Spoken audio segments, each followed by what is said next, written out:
Olá, tudo bem? Hoje eu quero fazer uma pergunta para você pensar. Você já parou para refletir que talvez o lugar que você está hoje, você só está aí por conta das tuas palavras? Que em algum momento você falou, isso virou uma ação e você está aí. Talvez, se for no lugar que você quer estar, que bom. Mas se não foi, né? Então não fica com raiva de mim. Fica até o final do vídeo para você entender onde que eu quero chegar. A Bíblia diz assim, tem um versículo em Provérbios 18, 21 que fala assim: o poder, a vida e a morte estão no poder da língua. Aquele que a utilizar comerá do seu fruto. Eu sempre gosto de refletir em alguns versículos bíblicos, não em todos, né? Porque assim, eu gravo mais alguns que faz sentido para mim. E para que você entenda onde que eu quero chegar, eu vou contar um testemunho pessoal meu. Como que eu fiz faculdade de psicologia sem dinheiro e como que tudo aconteceu na minha vida. Palavras manifestas, palavras ditas. Eu morava na época, em 2004, eu morava em Hortolândia, Jardim Amanda. Então, quem conhece o Amanda dessa época sabe do que eu estou falando. Meus pais, na época, meu pai já era aposentado, minha mãe é costureira, até hoje ela costura. Então, assim, origem humilde, né? Assim, então, como que eu ia fazer uma faculdade? Eu só poderia, de repente, tentar uma faculdade federal, mas, né, aquela coisa de cursinho. Então, assim, a questão do financeiro pegava. Eu precisava trabalhar e trabalhava muito. Então, eu havia prestado 2 vestibulares anteriores, moda e direito. Ambos eu desisti por questões financeiras. Só que em 2004, eu estava trabalhando numa empresa muito boa na área de atendimento ao cliente. E aí, a vontade de fazer faculdade, ela começou a ressurgir. Porque agora eu poderia, de repente, me manter na faculdade, né? Porque meus pais precisavam manter a casa. E aí, nas vésperas de encerrar a inscrição para o vestibular da PUC Campinas em 2005, eu tive um estalo. Falei, não, amanhã eu vou fazer a minha inscrição e vou fazer a faculdade. Era essa a única certeza que eu tinha. O resto era só um sonho. Cheguei no dia seguinte, fui no Banco Real, comprei o manual e tô ali na fila pensando o que eu vou fazer. Eu queria assim um diploma universitário, mas assim, eu não tinha aquela coisa, eu vou fazer tal curso. Não, eu não tinha essa coisa. Tem gente que, eu vou ser advogada. Tem gente que, eu vou ser médica. Eu não tinha isso. Eu só queria fazer uma faculdade. E como eu estava na área de atendimento ao cliente, eu pensei, eu vou fazer relações públicas, porque faz mais sentido ali onde eu trabalhava. Isso ia ajudar, de repente, eu progredir dentro da empresa. Foi o raciocínio que eu tive. Só que eu tinha saído do ensino médio em 94. Nós estávamos em 2004. 10 anos sem pegar num livro, sem rever a matéria da escola. E entre 94 e 2004 eu fiz um básico ali de teologia, que era uma coisa totalmente que, né, não seria pedido numa prova de vestibular. Mas eu fiz a inscrição e na fila eu pensei, o que eu vou fazer? A primeira opção, eu pensei, eu vou colocar mais difícil, porque como eu estou há anos sem estudar, eu não passo na primeira, caio na segunda, por tabela, assim, foi o meu raciocínio. Aí pus a primeira opção, psicologia. Sabia o que estudava? Não. Eu dei uma lida ali por cima no manual. Na época eu fazia terapia, mas com uma psicanalista, então era um pouco diferente. E eu também não estava prestando atenção nesses detalhes, porque para mim eram detalhes, e eu estava passando por uma depressão severa. Estava em tratamento com psicólogo, tratamento com psiquiatra, tomando medicamento, então assim, estava muita informação ainda trabalhando. Então eu não parei para pensar. Eu falei, eu quero fazer é isso. É o que tem aqui para hoje, vamos lá. Vamos embora. Fiz a inscrição, e quando eu fiz a inscrição, eu falei para Deus, eu não quero só um diploma. Eu quero algo que possa ajudar no futuro próximo, eu ajudar pessoas na sua obra, porque eu era muito ativa na igreja. Eu tocava teclado, eu cantava no coral, enfim, de vez em quando eu pregava. Então, assim, eu tinha aquela vida voltada para o ministério. E junto com tudo aquilo que estava acontecendo na minha vida. Então, eu pensei nisso. Foi a primeira oração que eu fiz. Aí chegou o dia da prova, fiz a prova. Nessa prova, tinha uma redação e eles mostraram uma foto. Era uma foto de um casal numa moto, numa estrada. E a gente tinha que falar o que representava aquela foto, o que a gente via naquela foto. Aí eu pensei, bom, essa foto para mim representa o meu futuro, né? O curso é o o rapaz da frente e eu sou a moça de trás e a gente vai descobrir vai passar por uma estrada maravilhosa de conhecimento, boas paisagens, assim, eu dei uma viajada. Eu lembro que eu escrevi mais ou menos isso. E fiz a prova, passou uns dias, saiu o resultado. Fui lá ver o resultado. Quando eu olhei, meu nome não estava em relações públicas. Naquele momento, lá veio o espírito de autocomiseração, sabe, de se depreciar, usar as palavras contra mim. Aí eu comecei, porque não dá certo nada na minha vida, porque nem pra isso eu presto. Já comecei a me destruir ali. Aí me veio a lembrança de que eu tinha optado também por psicologia. E o meu nome estava lá. Aí eu falei, agora? Porque o custo da faculdade de relações era 700 e alguma coisa. Já de psicologia era 1000 e alguma coisa. É uma diferença para quem, né? É uma diferença. Para quem tem dinheiro não é, mas para quem não tinha, era assim muita. Mas eu falei, bom, eu não vou me preocupar com o resto, eu vou em frente que tudo vai dar certo. Aí eu comentei com algumas pessoas que eu estava fazendo vestibular, contei assim, né, um pouco. E uma delas ficou muito feliz que eu passei, me deu os parabéns. Aí eu falei, você sabe que agora eu tô com um pequeno problema, mas eu já sei como eu vou resolver. Ela falou, qual? Eu falei, olha, eu não tenho esse dinheiro para fazer essa matrícula 1022, era quase o meu salário. Eu vou ter que fazer um empréstimo. Aí eu pensei, eu vou fazer um empréstimo para a matrícula, vou empurrar a dívida até o final do ano com a barriga e depois a gente vê o que faz. Só que isso no primeiro momento, quando você pensa que está fazendo uma dívida, parece um alívio momentâneo. Mas com o passar do tempo, vem uma ansiedade, porque você vai vendo o número crescer. E foi o que aconteceu comigo.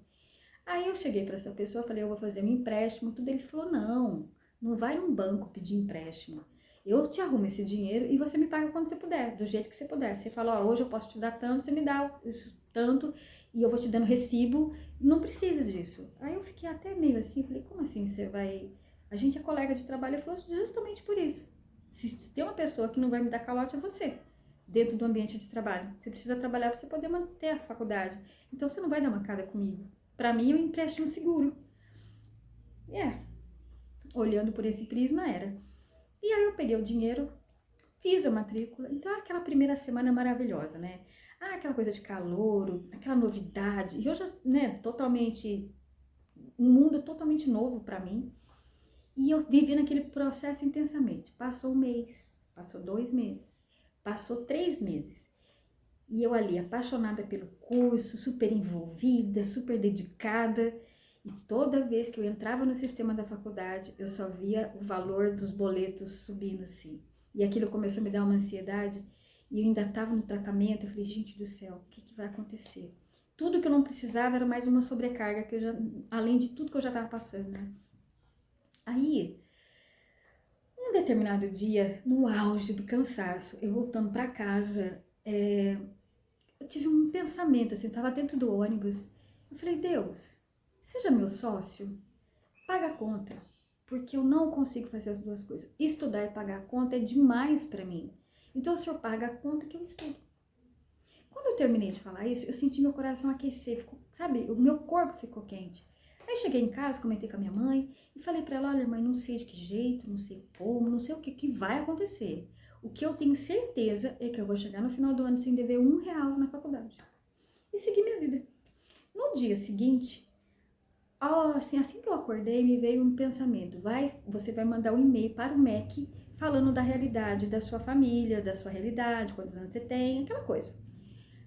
Contar, né, quem eu era. Mandei esse e-mail exatamente da forma como me veio o pensamento. 2 dias depois, recebo a resposta de que eu deveria ir até a assistência social da faculdade conversar com a assistente social, porque tinha bolsas remanescentes do ProUni, era o primeiro ano. Só que eu não corria atrás de informação, eu não estava pensando nisso, em momento algum.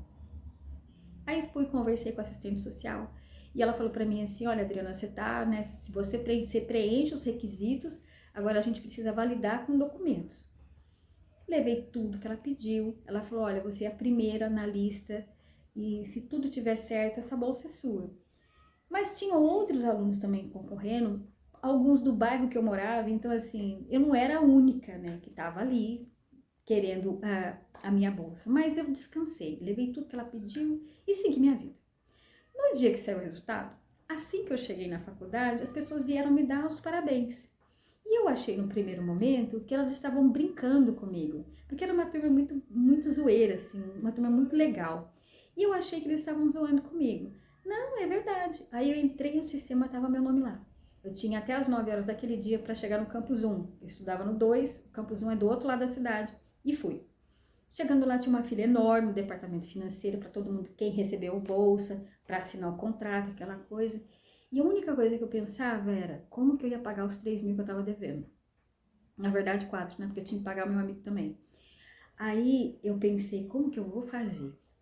Fazendo contas mirabolantes na minha cabeça. Quando eu chegou a minha vez, o rapaz que estava atendendo, eu falei assim, eu posso ler? Eram acho que 4 ou 5 folhas. Aí ele falou, olha, você pode ler, mas olha o tamanho da fila. Então assim, ele já estava um pouco estressado. E quando ele falou, olha o tamanho da fila, eu falei, não vai adiantar, se eu ficar fazendo pergunta, eu vou deixar ele mais estressado. Aí ele falou assim, mas eu vou resumir para você. A bolsa é de 100%. Quando eu ouvi 100%, eu já assinei. Já assinei, nem questionei. Aí eu falei para ele, então, e os 3 mil que eu tô devendo? Porque no meu entendimento era, a partir do momento que eu assinei, a partir daquela data, ia ser quitado, mas antes não. Aí ele falou, não, tá tudo quitado. É a partir do momento que você fez a sua matrícula. Aí ele falou assim, me deu um papel, assina aqui também, assinei. Aí ele falou, isso aqui é daqui 15 dias, você passa no Banco Itaú e pega a sua inscrição de volta. Quando ele falou assim, a adrenalina já subiu, assim, já deu voltas. E eu peguei os papéis, saí, sentei no ponto de ônibus e chorei uns 5 minutos, assim, aquele choro de quem tá com o nome limpo, que não tá devendo nada. Esse foi meu choro, é isso. Porque foi essa a sensação. Cheguei na minha casa, contei pra minha mãe, aquela alegria toda. Eu fiquei uma semana numa adrenalina assim absurda. Eu tava numa felicidade que tava tudo bem. Apesar de eu estar ali enfrentando uma depressão, tomando remédio, mas aquilo me deu um up assim, sabe? E aí continuei no curso, passou. Todos esses anos, né? Foi 5 anos de bastante estudo, dedicação. Me formei, uma festa de formatura maravilhosa, uma faculdade de nome, né? A PUC, ela tem nome, então assim, eu nunca imaginei que uma moça lá, né, pobre, que pudesse chegar, mas assim, eu fui vivendo o momento. E eu percebi anos depois, isso foi recentemente, porque desde que eu me formei, eu trabalhei na área, atendi, fui consultora de RH, analista de RH, então assim, fiz atendimento, atendi casais, então é uma área muito boa, né? É uma área gostosa. Psicologia é um presente, na verdade. E eu lembro que na época eu estava fazendo terapia com uma psicanalista. Aí assim que eu entrei na faculdade, eu comecei a entender um pouco de abordagem e eu mudei para uma outra terapeuta. E essa era comportamental. E me identifiquei mais com ela, muita coisa que hoje eu tô, né, como terapeuta integrativa, eu tive algumas nuances lá em 2004. Então tudo isso foi acrescentando. E eu lembro que um dia, contando essa história para minha psicóloga, né, para Ana, ela disse o seguinte, ela falou, Adriana, não foi você que escolheu a psicologia do acaso, você foi escolhida para isso. Porque olha a forma como tudo se encaixou. Porque a partir do momento que eu vi o comercial, eu fui lá, fiz a inscrição, uma opção que eu coloquei assim, aparentemente aleatória, não foi aleatória. E as portas foram se abrindo. Mas todas as palavras que eu falava, elas convergiam com as minhas atitudes. Só que hoje eu percebo que naquele dia eu cometi um erro. Ao invés de eu falar, Deus, seja meu sócio, eu deveria ter falado, Senhor, seja meu mentor, meu parceiro de estudo, meu professor de matérias que eu não conseguia processar, informação que eu não conseguia entender. Então, assim, eu não envolvi Deus no processo, eu não fiz dele meu parceiro, eu não fiz dele o meu companheiro. Eu cheguei para ele e dei um lugar para ele. Só que eu inverti a relação, né? Nós temos que ser dependentes de Deus, mas ser dependente de Deus não significa que a gente não tenha que fazer a nossa parte. Significa que a gente está pronto para ouvir e seguir os passos. E isso é uma coisa que falta muito nas pessoas hoje, né? Se hoje eu estou gravando esse conteúdo aqui, é porque quando eu falei para Deus, olha, eu quero não só um diploma, eu quero algo que agregue valor na obra, né, para ajudar pessoas. Essa oração tem mais de 20 anos. Então eu venho ajudando aos poucos, eu venho ajudando em pequenas porções. Mas o mundo hoje ele está muito mais fácil de a gente se conectar às pessoas. Então eu fiquei uns 2, 3 anos estudando qual é o conteúdo que eu queria trazer para esse canal aqui e nada fazia sentido, nada ressoava com aquilo que realmente estava dentro de mim. Recentemente eu falei, Deus, eu não entendo. Eu estudei, eu tenho um monte de curso de várias áreas assim, e eu não conseguia sair do lugar. Foi onde eu lembrei daquela oração de 2004.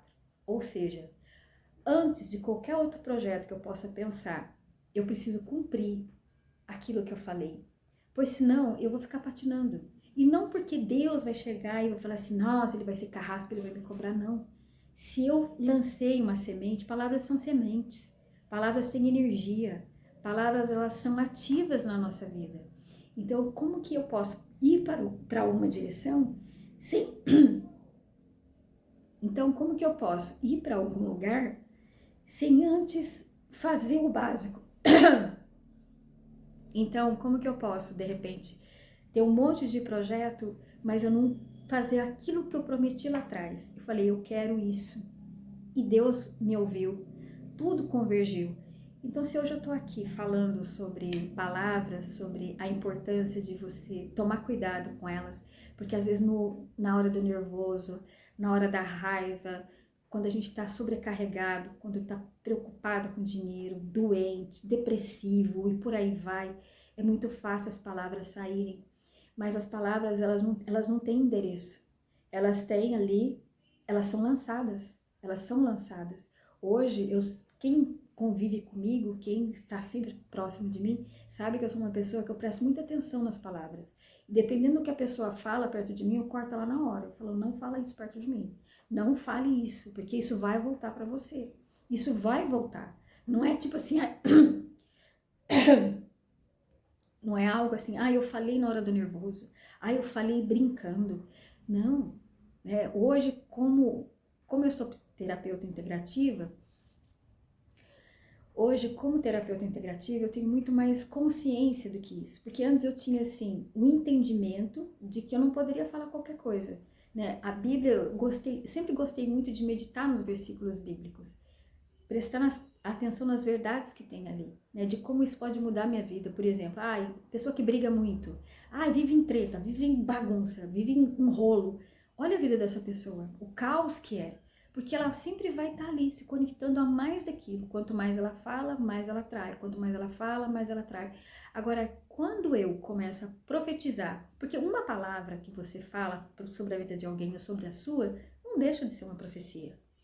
Não deixa de ser algo que vai se manifestar. O que é uma profecia numa igreja? É quando vem, né, uma direção de Deus ali. Mas hoje em dia isso está meio banalizado. Hoje em dia as coisas estão assim, tão difíceis. Tá uma mistura de palhaçada com falta de bom senso, não em todas as igrejas, mas na maioria.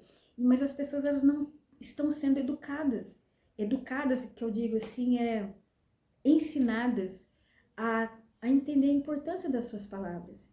Né? Eu posso, no momento de desespero, no momento assim, de aflição, fazer um voto, fazer uma semana de oração, uma semana de jejum. Eu não sou nada contra isso. Né? Nós precisamos, sim, em algum momento jejuar, precisamos, sim, orar, e sempre, mas a oração, ela não é aquela coisa extensa, às vezes é uma palavra, um versículo é uma oração. Esse versículo que fala sobre o poder, a vida e a morte, olha como que ele é forte. Você pode, ao mesmo tempo, dar vida aos seus sonhos, viver o melhor, né, dos seus projetos, como você pode matar todos os seus sonhos. Como você pode destruir seus relacionamentos, como você pode destruir e fechar portas que poderiam estar abertas para você, tudo por conta da sua língua, tudo por conta da forma como a gente se posiciona na vida. Então, esse é a mensagem que eu quero trazer aqui. Quero trazer conteúdos porque qual é o meu objetivo? Trabalhar autoconhecimento e desenvolvimento pessoal com base em versículos bíblicos. Claro que eu vou usar materiais alternativos também, seculares, tem muita coisa boa produzida, mas o meu princípio, o meu projeto principal é esse, nesse momento. Então eu quero fazer vídeos com mais frequência, eu quero tirar assim, fazer uma série de estudos, fazer algumas lives à noite, para trabalhar de forma pontual uma sequência de estudo. Então esse é o primeiro vídeo que eu quero fazer. Finalmente eu encontrei paz naquilo que eu queria, eu sinto que eu tô alinhada com o meu propósito e eu não sei onde isso vai parar, mas eu só sei que esse livro, eu só sei que essas palavras vão chegar para quem precisa ouvir, porque talvez as pessoas estão tão próximas de ter uma vida abundante, uma vida próspera, e não é prosperidade, quando eu falo prosperidade não é dinheiro, eu estou falando de vida em abundância, mas elas estão patinando nas suas palavras, elas ainda não entenderam que da boca delas pode sair virtude, como também pode sair uma derrota, não só para elas, né? E eu acho que esse é o meu objetivo aqui. Então, se você gostou desse vídeo, se fez sentido para você, manda para alguém, envie, deixa um comentário, curta, comente, compartilhe e dê sua opinião. Dê sua opinião. Se não gostou também, deixa aí um dislike, dê um like ou dê um dislike, mas interaja. Essa é a minha mensagem por hoje. Muito obrigada, até o próximo vídeo.